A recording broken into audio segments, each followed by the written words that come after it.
ہمیں موقف دیجیے گا پلیز. بہت شکریہ آپ کا عبداللہ. جی سر. بڑا اہم معاملہ ہے اور اس اہم معاملے کو جس چپ طریقے سے سینٹ سے پاس کروا لیا گیا اور اس سے قبل قومی اسمبلی میں پاس ہوا ہمارے لیے تو بہت الارمنگ بھی ہے اور اس لیے بھی اہم ہے کہ اسلامی ذاتی کونسل کے پاس یہ والا بل خواندگی کے لیے اور رائے کے لیے بھیجا ہی نہیں گیا. اس سے قبل بچوں کی یا کم سن بچوں کی شادی کے بارے میں اور ان کے نکاح کے بارے میں کونسل میں 2 دفعہ موو ہوئی ہے اور کونسل نے بالترتیب اس کے اوپر اپنی رائے کا اظہار بھی کیا ہے جو میں ابھی آپ کے سامنے پیش کیے دیتا ہوں. جی. لیکن یہاں پہ جو سب سے اہم سوال ہے کہ ہم بچہ کسے گردانتے ہیں. اصل مسئلہ جس کے اوپر اختلاف بنتا ہے وہ بچے کی تعریف پر ہے. قانون یہ کہتا ہے بچہ 18 سال کی عمر سے زائد ہوگا تو وہ میجر کہلائے گا, مائنر نہیں ہوگا. مائنر وہی ہوگا جو کہ 18 سال سے کم عمر کا ہوگا. اور سوال یہاں پہ یہ پیدا ہوتا ہے کہ اگر قانون بچے کی اس عمر کو بڑھا کے 20 کر دے, 21 کر دے یا 25 کر دے تو پھر ہم قانون کے مطابق جو 25 سال کا جوان ہوگا اس سے کم کا ہوگا تو اسے ہم بچہ تصور کریں گے. کوئی بھی خاتون جو 25 سال سے کم عمر کی ہوگی وہ بچی تصور کی جائے گی. لیکن ایسا ہوگا نہیں نا سر, کیونکہ اب تو یہ سٹینڈرڈ سیٹ ہو گیا پوری دنیا میں. ایسا نہیں ہے.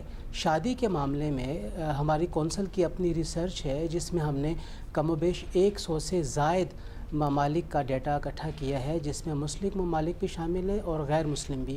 ایون USA کی بہت سی اسٹیٹ میں شادی کی عمر کا تعلق 14 سال, 15 سال یا 16 سال تک بھی رکھا گیا ہے جہاں پر بچے کی عمر سیٹ نہیں کی گئی ہے. اور بہت سے اسلامی ممالک میں یہ شادی کی عمر کو 21 سال سے زیادہ کا رکھا گیا ہے جو اس بات کا اظہار ہے کہ شادی کی عمر میں خود مسلم اور غیر مسلم ممالک میں بہت زیادہ اختلاف ہے. میں یہ بات عرض کر رہا تھا کہ اصل مسئلہ ہے کہ بچہ کسے کہیں گے. قانون کہتا ہے کہ جو 18 سال سے کم ہوگا وہ بچہ ہوگا, جبکہ شریعت یہ کہتی ہے کہ بچے ہونے کا جو اطلاق ہے وہ اس کی بلوغت کے ساتھ رکھا جائے گا کہ جب بچے بالغ ہو جائے گا تو پھر اس کے اوپر شریعت کے وہ تمام احکامات عائد کر دیے جائیں گے جن کا تعلق عبادات کے ساتھ ہے اور مسئولیت کے ساتھ ہے. اس اعتبار سے اگر دیکھا جائے ایک بچہ اگر 12 سال کی عمر میں بالغ ہو جاتا ہے تو پھر اس پہ نماز بھی فرض ہو جاتی ہے, اس پہ روزہ بھی فرض ہو جاتا ہے, اور اگر وہ زکوٰۃ کی ادائیگی کا اہل ہے تو پھر اس کے اوپر زکوٰۃ کی ادائیگی بھی لازم ہو جاتی ہے. یہ میں نے آپ کے سامنے شریعت کا موقف رکھا جس کی وجہ سے جب بچے کی تعریف میں شرعی طور پہ اور قانونی طور پہ ایک اختلاف موجود ہے تو یہ اختلاف پھر ہمیں آگے بھی چلتا ہوا نظر آئے گا. قطع نظر اس اختلاف کے اس قانون کو کہ جب میں نے خواندگی کی ہے تو میرے سامنے تو بڑی عجیب و غریب سی صورتحال نظر آ رہی ہے کہ یہاں پہ اس بات کو بیان کیا گیا کہ اگر نکاح رجسٹرار کوئی ایسی شادی سولمنائز کرتا ہے جس میں کسی ایک فریق یا دونوں فریق کے بچہ. آپ نے کہا تھا کہ obviously 100 ملکوں کا ڈیٹا ابھی آپ لوگوں نے دیکھا, بلوغت کی آپ نے بات کی. اگر بلوغت کی بات کر لیں تو وہ ہر انڈیویجول کی, ہر شخص کی ڈیفرنٹ عمر پہ ہوتی ہے. اگر ایک بینچ مارک 18 سال کو بنا دیا گیا ہے تو اس میں کیا برائی ہے؟ کچھ تو دینا تھا نا بینچ مارک. 18 تک میں تو سب ہو ہی جائیں گے. مطلب اگر بینچ مارک 14 ہو یا 16 ہو تو وائی ناٹ 18؟ تو پھر آپ اس کو 20 کر لیجئے, 21 کر لیجئے, وائی 18. کیونکہ دنیا میں بھی ایک 18 کو مانا جاتا ہے نا, تو اگر دنیا کے ساتھ جن ممالک میں 21 رکھا ہوا ہے, جن ممالک میں 15 ہے, انہوں نے 15 یا 21 کیوں رکھا ہے؟ دیکھیے ہر ملک کے نا اپنی ثقافت ہے, اپنا رواج ہے اور اپنا مذہب ہے, اور جو بھی قانون کی ڈیریویشن ہے وہ اسی ثقافت اور مذہب اور رواج کے پس منظر کے اندر ہی تکمیل اور تشکیل پاتی ہے. دیکھیے قطع نظر اس کے کہ ہم بچے کی بلوغت پہ بات کریں کہ جس کی بنیاد پر یہ پورا کا پورا شاخسانہ ہے، آپ اس قانون اس ایکٹ کو جو کہ اس وقت منظور ہو چکا ہے اس میں دیکھیں تو اس میں خود ایمبیگوٹی ہے جو اس کی آرٹیکل 7 ہے. اب آرٹیکل 7 کے اندر یہ بات لکھی ہوئی ہے والدین یا سرپرست یا کوئی دیگر شخص کسی بھی قانونی یا غیر قانونی طریقے سے بچوں کی شادی کی انعقاد کی اجازت دیتا ہے. یعنی قانونی طریقے سے بھی اگر شادی کی انعقاد کی اجازت دیتا ہے تو اس صورت میں بھی 3 سال کی سزا ہوگی. یہ ایک ایمبیگوٹی ہے اس قانون کے اندر کہ قانونی طریقے سے تو بچے کو اجازت ہونی چاہیے، غیر قانونی طریقے تو وہی آ گیا نا کہ ہم نے قانون بنا دیا ہے اور 18 سال سے کم عمر کی شادی ہوگی. سر آپ کے ذہن میں کیا تجویز ہے؟ آپ کے ذہن میں کوئی عمر آپ کے مطابق کوئی عمر کی حد نہیں ہونی چاہیے یا 18 کے بجائے 16 ہو جانی چاہیے؟ کیونکہ آئی گیس آپ بھی صاحب اولاد ہوں گے، آپ تصور کر سکتے ہیں آج کل جس طرح کی ہماری خوراکیں ہیں، جو ماحول ہیں، بچیاں 9 سال کی عمر میں بلوغت کی طرف چلی جاتی ہیں. اب آپ اگر خود کسی بیٹی کے باپ ہیں تو آپ 10 سال میں اس کا نکاح کسی کے ساتھ کر دیں گے؟ نہیں کر سکیں گے نا. آپ یہ سوال کریں کہ سر آپ کی بیٹی ہوگی یقینی طور پہ اور آپ نے شادی اس کی کب کی ہے. میں آپ کو بتا دیتا ہوں، میں نے اپنی بیٹی کی شادی 23 سال کی عمر میں کی ہے اور میں خود یہ جانتا ہوں کہ بچیوں کی شادی یا بچوں کی شادی بڑی عمر میں ہی ہونی چاہیے، لیکن ہمیں اسے قانون سازی کے ذریعے کی بجائے آگہی کے ذریعے سے بات کو آگے لے کے چلنا چاہیے. ہماری خود کونسل کی یہ رائے ہے 2018 میں کہ حکومت پہ زور دیا جائے کہ وہ کم سنی کی شادی کی حوصلہ شکنی کے لیے علماء کرام کے ذریعے آگہی اور شعور بیدار کرنے کی مہم شروع کرے. تعلیمی اداروں میں اس بارے میں شعور پیدا کیا جائے اور اس بارے میں مفتی شفیع صاحب کی ایک تحریر ہے جس میں انہوں نے واضح انداز میں لکھا ہے کہ کم سنی کی شادی مفاسد سے خالی نہیں ہے. ہم خود یہ کہتے ہیں کہ کم سنی کی شادی مفاسد سے خالی نہیں ہے، لیکن جب آپ اس قسم کا قانون بنا دیں گے تو وہ براہ راست شریعت کے ساتھ متصادم نظر آتا ہے. اور اس قانون سازی کے نتیجے میں جتنی سزائیں متعین کر دی گئی ہیں 7 سال تک سزا، یعنی کوئی اگر اپنے بچے کی شادی کسی بھی ایک ریزنیبل طریقے سے اور ایک وجوہات کی بنیاد پہ 18 سال سے پہلے کروانا چاہتا ہے یا کرنا چاہتا ہے تو وہ کسی طور پہ بھی کر نہیں سکتا اور کرے گا. یہ بڑی اچھی تجویز ہے علامہ صاحب. ظاہر ہے کہ اس سلسلے میں آگہی پیدا کرنے کی ضرورت ہے، لیکن آپ کو پتہ ہے آگہی تو ہم پولیو کے بارے میں بھی گزشتہ 50 سال سے پھیلا رہے ہیں. ہمارے یہاں ابھی بھی کیسز رپورٹ ہوتے ہیں. ہم 25 کروڑ کا ملک ہیں، کتنا ہی آگہی کے ذریعے اس سلسلے کو روک سکیں گے؟ آپ جیسی ایگزامپلز ہیں جن کو لوگ دیکھ سکتے ہیں، ان سے انسپائر ہو سکتے ہیں کہ اور آپ جیسے اور بھی بہت سے لوگ ہیں، لیکن بہت سارے لوگ ہیں جو آپ جیسے نہیں بھی ہیں. بالکل، اور سر ان کو سمجھائیں گے تو بڑی اچھی بات ہے، لیکن وہ بڑا ایک لانگ ٹرم پلان ہے اور سمجھانا تو بہت پہلے سے شروع کر دینا چاہیے تھا. لیکن اگر ایک کٹ آف ایک ایج ہو تو اس میں کوئی خاص برائی بھی نہیں ہے، کیونکہ اگر لوگوں پہ چھوڑ دیا جائے تو صرف 18 نہیں بلکہ 12 بھی ہو سکتی ہے. مطلب وہ عمر اور جو ہم دیکھتے ہیں اور پھر جب ہم ایسی چیزیں بھی دیکھتے ہیں کہ جہاں بچیوں کی عمر 11-12 سال ہوتی ہے اور جو لڑکا جو دولہا ہوتا ہے وہ بہت بڑا، مطلب پھر تو کوئی وہ روک نہیں پائیں گے نا. کوئی قانون سازی تو ہونی چاہیے ڈیٹرنس کے لیے کہ ایٹ لیسٹ آپ اس میں رکھیں. آئی ڈی کارڈ 18 سے پہلے نہیں بن سکتا، ورنہ تو آئی ڈی کارڈ وغیرہ ڈرائیو آپ نہیں کر سکتے، بہت سی چیزیں 18 سے پہلے آپ ووٹ نہیں کر سکتے، تو آپ کیسے اڈلٹ مانے جائیں کہ آپ شادی کر لیں؟ آپ 18 کی بجائے 16 سال رکھ دیں کارڈ کی عمر بنانے کا، ڈرائیونگ کی اجازت دینے کا، تو آپ 16 سال کی عمر میں بھی سر یہ ایگزامپلز ہیں، ڈرائیونگ کر سکتے ہیں. یہ صرف ایگزامپلز ہیں سر. شادی تو ایک بہت بڑی چیز ہے. میری عرض سنیے، دیکھیے یہ ہے قانون سازی، اور ہم عوام کی ایما پہ یا اپنی خواہشات کی بنیاد پہ قومی اسمبلی میں یا سینٹ میں یا صوبائی اسمبلیوں میں کوئی بھی قانون بنانا چاہیں تو ہم بنا لیتے ہیں، لیکن ہمیں یہ بھی تو دیکھنا چاہیے کہ اس قانون سازی کے پیچھے ہمارا مذہب، ہماری ثقافت اور ہمارا رواج کیا بات کر رہا ہے.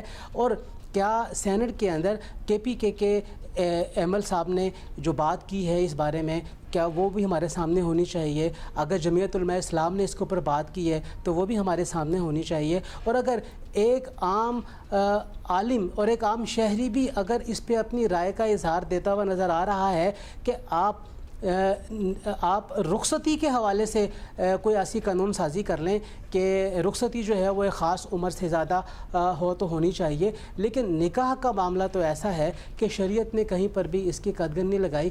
خود حضرت عائشہ صدیقہ عفیفہ رضی اللہ تعالی عنہ کا نکاح جو ہے وہ کم عمر میں ہوا، لیکن کم و بیش 3 سال کے بعد آپ کی رخصتی ہوئی ہے۔ تو ہم اس چیز کو بینچ مارک کے طور پہ لے سکتے ہیں کہ رخصتی کے لیے آپ کسی بھی قسم کی کوئی قانون سازی کیجئے، نکاح کو اس سے چھوڑ دیجئے۔ اور پھر یہ بات بھی رکھیے گا کہ 1929 سے بچوں کی شادی کا یہ قانون چلا آ رہا ہے اور آج 2025 ہو گیا ہے، کم و بیش 96 برس کا عرصہ ہو گیا ہے، جس میں 14 اور 16 سال کی عمر کا تعین رہا ہے، اور یہ ڈیٹرنس تو موجود رہی ہے معاشرے کے اندر، اور اس کے باوجود بھی آپ دیکھیے کہ زیادہ کہیں پر بھی ہل جل نظر نہیں آتی ہے۔ لیکن جب ہم اس عمر کو بڑھا کے 18 سال کی عمر کرتے ہیں تو پھر واضح طور پہ معاشرے کے اندر ہمیں ایک تفریق نظر آتی ہے، اور ادروائز جو عام لوگوں کا ایک نظریہ اور سوچ ہے یا علماء کرام کی اگر سوچ سر ہے۔ رخصتی کی عمر کا تعین اگر کر دیا جائے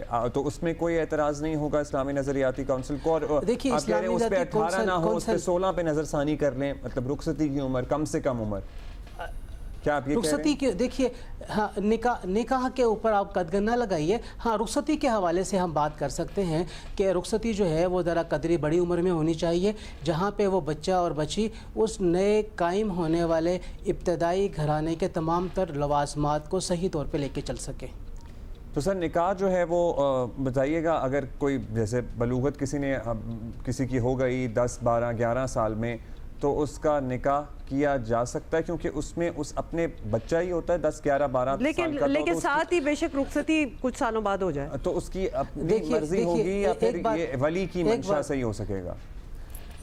دیکھیے اب ایک نئی بات شروع ہو جائے گی کہ ولی کا منشا کیا ہے، اور چلے میرا خیال ہے وہ بڑا کمپلیکس ہو جائے گی ڈسکشن، اس پہ نہیں جاتے، لیکن صرف میں ایک بات اونلی ون تھنگ۔ دیکھیے نکاح کی عمر کو متعین کرنے کا قطعاً یہ مطلب نہیں ہے کہ ہر مسلمان اپنے بچے کی شادی 14 16 15 سال کی عمر میں کر دے، اس کا قطعاً یہ مطلب نہیں ہے، ٹھیک ہے نا۔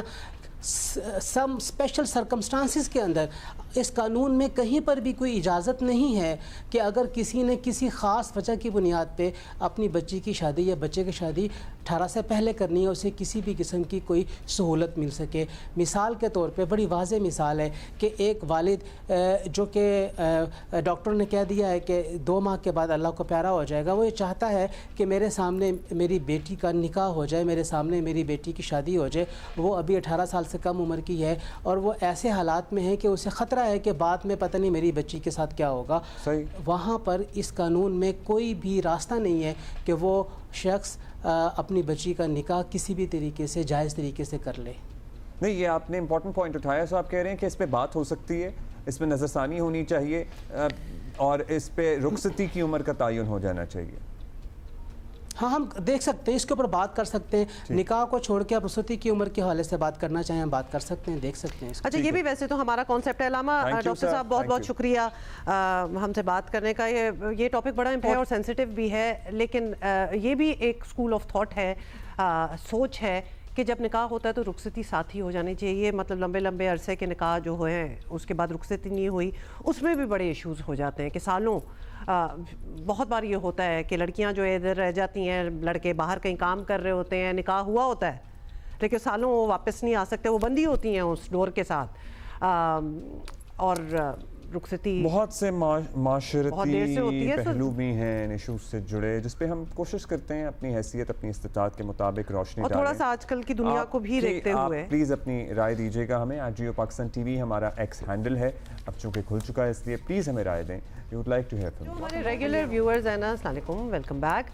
وہ جانتے ہیں کہ ذہنی صحت کی اہمیت اور آگہی کے لیے میر خلیل الرحمان فاؤنڈیشن اور برٹش ایشین ٹرسٹ کے تحت مل کر مہم جاری ہے، اور ہم اکثر اس سلسلے میں بات کرتے رہتے ہیں اور ہم چاہتے ہیں ہم سارے آپس میں مل کے سیکھیں اور ہم ایک اچھی طرح اپنی زندگی جو ہے وہ گزار سکیں, ہمارے گھر کے اندر جو لوگ ہیں ہم ان کو اچھی طرح سمجھ سکیں, کاؤنسل کر سکیں. تو آج ہمیں جی بات کرنی ہے ایک بڑے اسپیسیفک ایشو کی. ایک خاتون جب ماں بنتی ہے تو اسے بہت سے فزیکل چیلنجز کے ساتھ ایک سخت نفسیاتی دباؤ کا بھی سامنا ہوتا ہے, اور اگر وہ ایک ورکنگ مدر, ایک ورکنگ وومن ہو تو دوبارہ اپنے کام پر جانا ایک الگ ہی امتحان ہو جاتا ہے. مطلب بہت سی چیزیں ہیں جو بیچ میں آتی ہیں that she needs to اور پتہ ہے tackle. اپنا بزنس ہے تو چلیں ٹھیک ہے, اگر نوکری کرتے ہوں تو اس کے الگ چیلنجز ہوتے ہیں. بہت سارے آپ کے ادارے, آرگنائزیشنز اتنی فلیکسیبل نہیں ہوتی کہ وہ اتنی آسانی سے یا بنا منہ بنائے جسے کہتے ہیں نا میٹرنٹی لیوز دے سکیں. دیتی بھی ہیں تو 3 مہینے کی بمشکل, اس کے بعد کے ایشوز ہوتے ہیں. اور بہت ہی ایڈوانس دنیا ہوگی جو بنا منہ بنائے, جن کے آلریڈی بہت عرصے سے یہ پالیسیز ہوں گی اور چل رہی ہوں گی, ورنہ منہ ہر کوئی بناتا ہے, منہ بناتے ہیں لوگ, اور یہ حقیقت ہے. اسی پہ بات کرتے ہیں. صحت کہانی کی بانی سی ای او ڈاکٹر سارہ سعید خرم ہمارے ساتھ موجود ہیں, جو حال ہی میں اس سارے پروسیس سے گزری ہیں. She recently had her child as well. آپ کو بہت مبارک ہو ایک تو, اور دوسرا یہ کہ بتائیے گا, آپ ظاہر ہے being a working woman and being a mother now, you have been a mother as well پہلے بھی, لیکن اس پروسیس سے گزرنا کتنا چیلنجنگ ہوتا ہے, ایک گھریلو عورت کے لیے بھی ہوتا ہے اور ایک آپ ایسا کریں, آپ اپنا فرسٹ ٹائم ایکسپیرینس پہلے تو بتا دیں. when you were younger, had become a mother for the first time and you were perhaps still working. تو I've been working since I had my first child. لیکن بہت مشکل ہوتا ہے پہلی دفعہ ماں بننا. I remember کہ جب میری بیٹی میرے ہاتھ میں آئی تو جس کا میں بہت انتظار کر رہی تھی, میں نے 1-2 مہینے تک کچھ فیل نہیں کیا اس کے بارے میں, اور یہ بہت ساری مدرس کو ڈسوسیشن ہوتی ہے پوسٹ پارٹم. میں نے ریئلائز 1 مہینے بعد کہ مجھے بہت سیویئر پوسٹ پارٹم ڈپریشن ہے, اور مسئلہ یہ ہوتا ہے کہ آپ کے اراؤنڈ لوگ نہیں سمجھ پا رہے ہوتے ہیں کہ آپ کیا فیلنگ سے گزر رہی ہیں, اور آپ کو جج کر رہے ہوتے ہیں کہ اوہو یہ تو بچے کو دیکھ ہی نہیں رہی. کیونکہ ایکسپیکٹیشن ہے نا کہ انسٹنٹ پیار اور ایک چیز جو کہ نہیں ہوتا. آئی ریممبر کہ میں اپنی بیٹی کو ڈاکٹر کے پاس لے کے گئی, اور اس نے کچھ کہا تو میں رونا شروع ہو گئی, because I was very disturbed. She was like 15-20 years old and she was a little weak. So they told me کہ there is no mercy for the mother. وہ بات سن کے میں اتنی ڈسٹرب ہو گئی 1-2 مہینے تک کہ مجھے سمجھ نہیں آیا کہ ایز اے عورت, ایز اے وومن میں کیسے اپنے آپ کو ہینڈل کروں, میں کیسے اپنا خیال رکھوں کہ میں اپنی بچی کا خیال رکھ پاؤں. So I think the world needs to be very empathetic towards new mothers. اور چاہے آپ کا پہلا بچہ ہو, دوسرا بچہ ہو, تیسرا بچہ ہو, میرے تیسرا بچہ ہے اور مجھے اس میں بھی پوسٹ پارٹم ڈپریشن ہوا. It's a very very real thing. جب آپ کے ہارمونس ایک اوور رائڈ سے اپنے نارملسی پہ آنا شروع ہوتے ہیں تو lot of women go through this feeling. They feel very alone. Doctor Sarah کہنا ہے آس کہ جب آپ کے ساتھ یہ ہو رہا تھا اس وقت کیا آپ نے اپنی مدر سے یہ پوچھا تھا یا اپنی خالاؤں سے یا اپنے ارد گرد یہ پوچھا تھا کہ کیا آپ لوگوں کو بھی ہوا تھا ایٹ یور فرسٹ بیبیز؟ کیونکہ اکثر ایک آئی ایم سوری چپ کرا دیا جاتا ہے, اور لڑکیوں کو آج کل جب وہ یہ بات کرتی ہیں ان کی اپنی ماؤں سے ہی کہ بھائی تمہیں کیوں ہو رہا ہے, ہمیں تو نہیں ہوا تھا. تو I want the truth for once and for all کہ کیا اس جنریشن کی ماؤں کو بھی ہوتا تھا یا وہ چھپا کے بیٹھی ہوتی تھیں؟ بالکل. میری 5 خالائیں ہیں, میری امی 6 بہنیں ہیں, اور میری ان سے کافی بات چیت ہوتی ہے, اور اب جب وہ ایکسپلین کرتی ہے اپنی فیلنگس تو ان سب کو ہوا ہے. اور اس وقت یہ ہوتا تھا کہ بھائی ٹائم نہیں ہے یا ایکنالج نہیں کرنا یا سمجھ میں نہیں آ رہا کہ اس فیلنگ کا کیا مطلب ہے, ہوا تھا لیکن سب کو ہوا تھا. اور شوہروں کی سپورٹ بھی نہیں ہوتی تھی پہلے. بالکل. اب تو you know when I had my first baby I knew that my wife is going through postpartum and وہ اپنا ہی خیال رکھ لیں after a C-section. So I was the mother for that child for a few months because I could understand. لیکن آپ کے partner کا, آپ کے ہسبینڈ کا سپورٹیو ہونا بہت ضروری ہوتا ہے, آپ کے انوائرمنٹ کا سپورٹیو ہونا, اور اب یہ شعور اور آگاہی ہے, پہلے نہیں تھا. جی, اینڈ آئی تھنک سب سے امپورٹنٹ ہوتا ہے آپ کا پارٹنر, کیونکہ آپ دونوں ماں باپ بنے ہوتے ہیں.